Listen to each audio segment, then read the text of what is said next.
to your house, come down to that basement you're hiding in, rip off your arms and shove them up your butt. Oh, that's right. Yes, go cry to your father, you little weasel. It's 2022, and the fitness industry is more popular than ever. Everywhere you go, there's a commercial gym frequented by hundreds of people looking to better themselves. This popularity in fitness was not always the case. It's a pretty newfound thing. Back even in the late 70s, people still looked at lifting weights as a taboo. They thought anyone that went to the gym was kind of a weirdo. I don't know where they got that idea from. The greatest feeling you can get in a gym, or the most satisfying feeling you can get in the gym, is the pump. It's as satisfying to me as c***ing is, you know, as having sex with a woman and coming. So can you believe how much I am in heaven? I'm like getting the feeling of coming in the gym, I'm getting the feeling of coming at home, I'm getting the feeling of coming backstage when I pump up, when I pose out in front of 5,000 people, I get the same feeling. So I'm coming day and night. I mean, it's terrific, right? Nowadays, the United States ranks #1 in spending in the physical activity market. In 2019 alone, we spent $265 billion on physical activity, making up 1.3% of our entire GDP for that year. Our proud country, however, is ranked 20th in participation for physical activity. Everyone nowadays is looking for that one magic pill or miracle exercise routine or diet that will get them extreme results in little time with little effort. Nowadays, there's a big rise in demand for gym memberships, home gym equipment, and even online training services, especially due to the COVID-19 pandemic. This rise in demand for online training services provides a platform for fitness influencers and celebrities to really make some extra dough. These influencers project an image to their potential customers, and really they're selling that image, that lifestyle, that body that they had.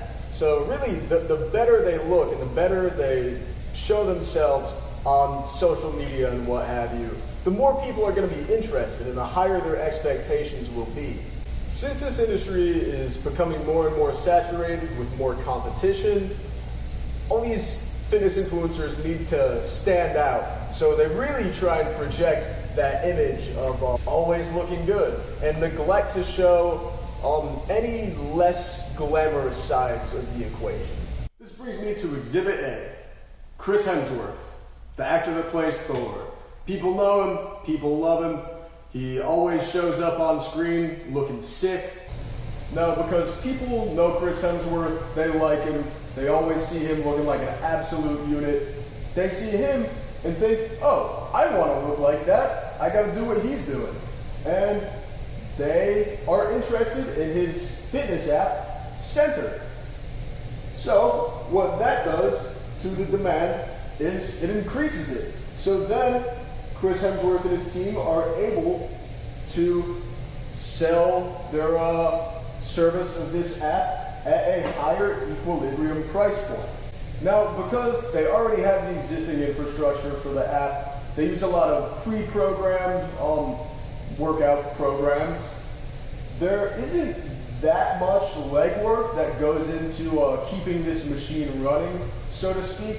So there naturally is not going to be a whole lot of fluctuation in the supply of this product. So they are looking at some pretty steady profits there. This is cool and all until you realize that Chris Hemsworth is being kind of deceptive in the way that he is presenting his image as expectations for your own body when you use the Center app. The hard truth to swallow here is that Chris Hemsworth is on the sawzoo, juiced to the gill, running gear, blasting and cruising. Mainly blasting, going super physiologically. He is a fake natty. So yeah, Chris Hemsworth isn't open about his PEDs. To a lot of people, it's pretty apparent, but to just the average layman, they might look at his physique and think it is actually attainable, and think that it is especially attainable by using the Center app. And this is where there's a bit of a moral gray area. want to argue with me on this, say, oh no, Victor, Chris Hemsworth is pure of heart. He wouldn't do anything illicit like that. It's a lot more common than you think. Most of the Marvel superheroes really are definitely taking PEDs, especially when you see someone make a huge transformation in a really short amount of time. If you still don't believe me, there are some good resources on YouTube to really learn about realistic expectations for progress in the gym. Derek, More Plates, More Dates is a really good one. Greg Doucette is another good one.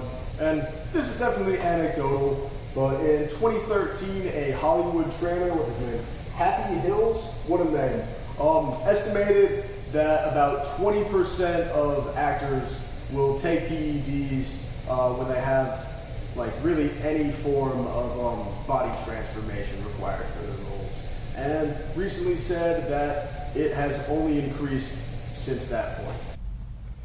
If you still aren't convinced this is a prominent, widespread issue, let me convince you.